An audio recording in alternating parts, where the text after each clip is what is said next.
Shalom Bapak Ibu Saudara yang dikasihi oleh Tuhan Yesus Kristus. Berjumpa kembali dengan Renungan Kristen, diberkati untuk menjadi berkat. Sebelum kita membaca dan merenungkan kebenaran firman Tuhan, mari kita berdoa.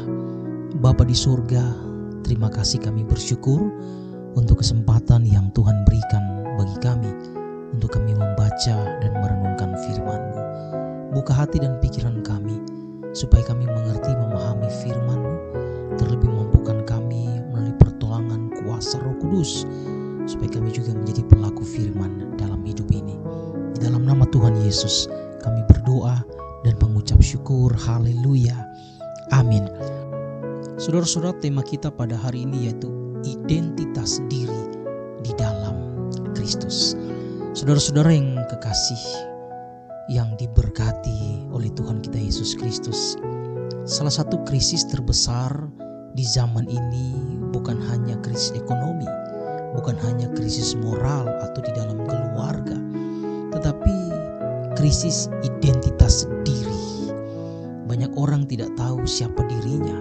Nilainya mungkin hanya diukur dari prestasi, penilaian orang lain, atau kegagalan masa lalu. Akibatnya hidup menjadi tidak pasti, mudah minder, mudah sombong, dan mungkin mudah kehilangan arah. Tetapi firman Tuhan hari ini mengingatkan kita bahwa identitas sejati kita bukan ditentukan oleh dunia, tetapi ditentukan oleh Allah. Ketika kita mengenal siapa kita di dalam Kristus, hidup kita akan memiliki arah, tujuan, dan pengharapan yang jelas. Karena itu saudara-saudara dikasihi Tuhan, kita akan belajar beberapa hal ya dari teks Kejadian pasal 1 ayat yang ke-26. Dikatakan di sana, berfirmanlah Allah, baiklah kita menjadikan manusia menurut gambar dan rupa kita.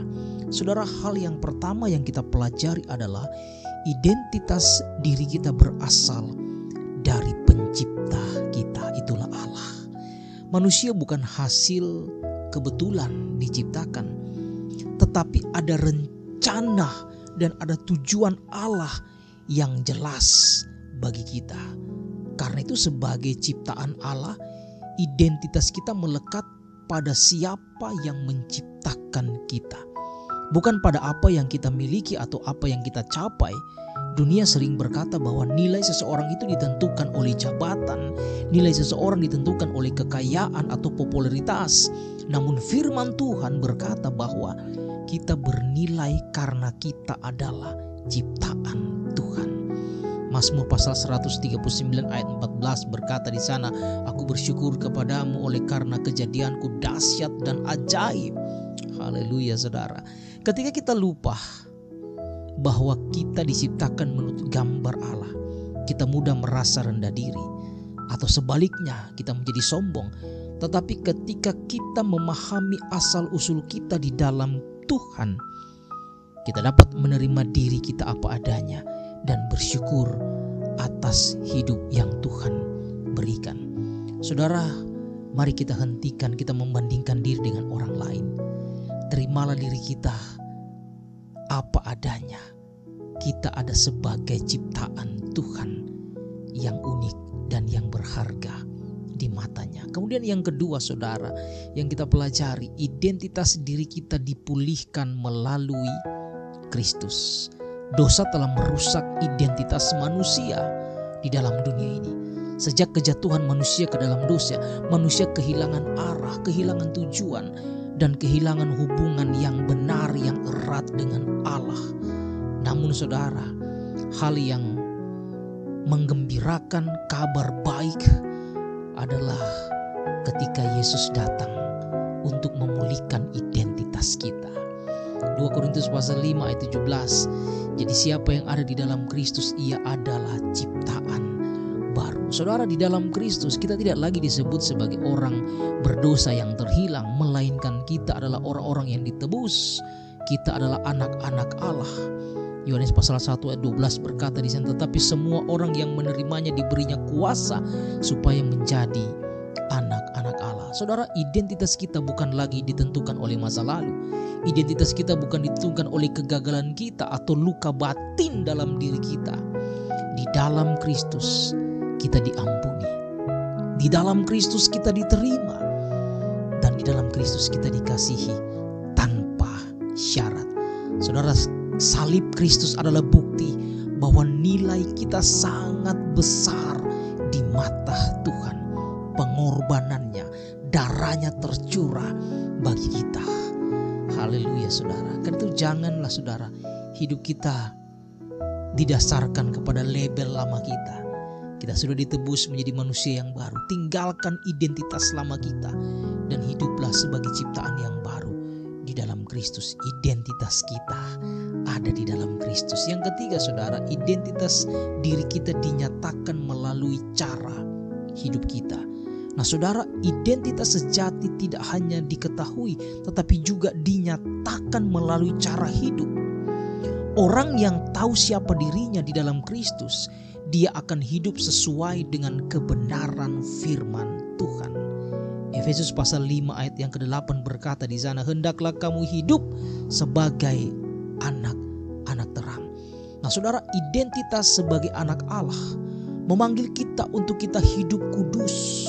Artinya kita dipisahkan di tengah-tengah dunia ini dari situasi, dari kondisi, dari kekacauan, dari kehidupan duniawi. Ya, kita masuk merendahkan diri. Kita masuk dengan penuh kasih dan menjadi terang bagi dunia ini. Bukan untuk mencari pengakuan, tetapi untuk memuliakan nama Tuhan.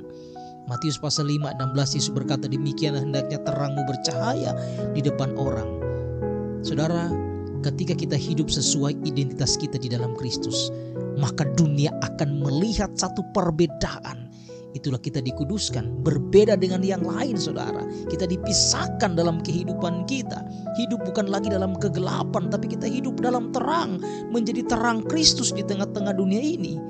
Hidup kita menjadi kesaksian nyata tentang kasih dan kebenaran Tuhan dalam hidup ini. Saudara, mari kita periksa cara hidup kita setiap hari. Apakah perkataan kita, sikap kita, bahkan keputusan kita mencerminkan identitas kita sebagai anak Tuhan. Saudara-saudara dikasih oleh Tuhan, marilah kita mengingat kembali 3 poin yang penting ini. Yang pertama saudara, identitas diri kita berasal dari pencipta kita, itulah Tuhan Allah. Identitas diri kita dipulihkan melalui Kristus. Dan yang ketiga, identitas diri kita dinyatakan melalui cara hidup kita. Ketika kita mengenal siapa diri kita di dalam Kristus, kita tidak akan mudah goyah oleh penilaian dunia ini, tidak akan tersesat oleh kebingungan zaman dunia ini, dan tidak akan kehilangan arah dalam hidup. Terakhir Kolose 3 pasal 3 ayat yang ketiga berkata, sebab kamu telah mati dan hidupmu tersembunyi bersama dengan Kristus di dalam Allah. Kiranya firman Tuhan ini meneguhkan kita untuk hidup teguh dalam identitas sejati sebagai anak-anak Allah. Mari kita berdoa. Tuhan, terima kasih, kami bersyukur untuk firman-Mu, menyadarkan identitas diri kami itu berasal dari Sang Pencipta kami. Itulah Engkau Tuhan Allah kami. Identitas diri kami dipulihkan melalui pengorbanan Kristus di atas kayu salib. Kami yang adalah orang berdosa, tetapi darah-Mu tercurah. Identitas kami yang hancur, tetapi Tuhan memulihkan identitas diri kami. Dan identitas diri kami juga dinyatakan melalui cara hidup kami, sehingga orang melihat ada Kristus di dalam kehidupan kami. Terpujilah nama Tuhan. Kami berdoa mengucap syukur hanya di dalam nama Tuhan Yesus Kristus. Haleluya. Amin. Tuhan Yesus memberkati saudara-saudara sekalian. Shalom.